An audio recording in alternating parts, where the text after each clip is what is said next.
এইটা হচ্ছে মূলো শাকের পাতা। এটা আমি ডাঁটা থেকে ছাড়িয়ে রেখে দিয়েছি, ধুয়ে নিয়েছি। এবার আমি কুচিয়ে নেব মূলো শাকটাকে। মূলো শাকটাকে বেশ মিহি করে আমি কুচিয়ে নিয়েছি।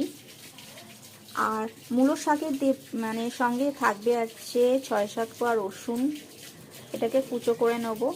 আর একটা লঙ্কা কুচিয়ে নেব, দুটো শুকনো লঙ্কা পুড়িয়ে তারপর ওকে আমি গুঁড়ো করে দিয়ে দেব। আর থাকছে তেল দিয়ে তো ভাজবই, নুন, হলুদ, মিষ্টি। কালো জিরে ফোড়ন দেব,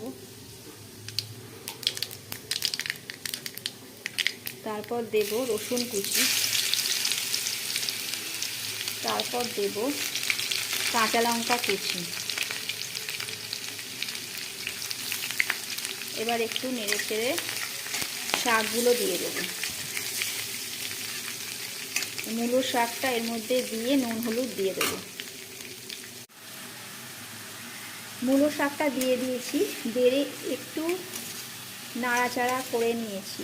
এইবার দিয়ে দেব হচ্ছে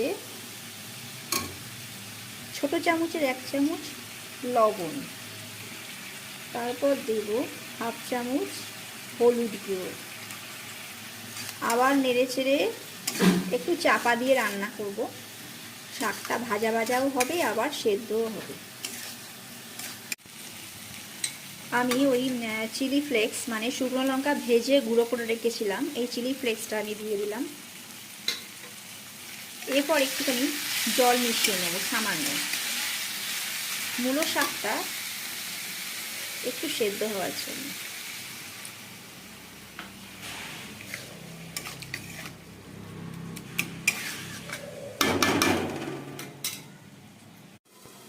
আফটার 10 মিনিটস আমি এবার ঢাকাটা খুলব।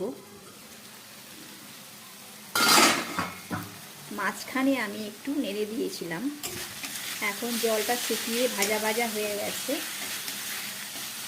আমি দিয়ে দেব 1 চামচ চিনি। মূলো শাকে চিনিটা কিন্তু মাস্ট দিতেই হবে, নাহলে কিন্তু টেস্ট হবে না। এই যে ধনে পাতাটা দিয়ে দিলাম। এতে কি হয়, একটু টেস্টটা মূলো শাকের সুন্দর হয় এতে ভাতের সাথে।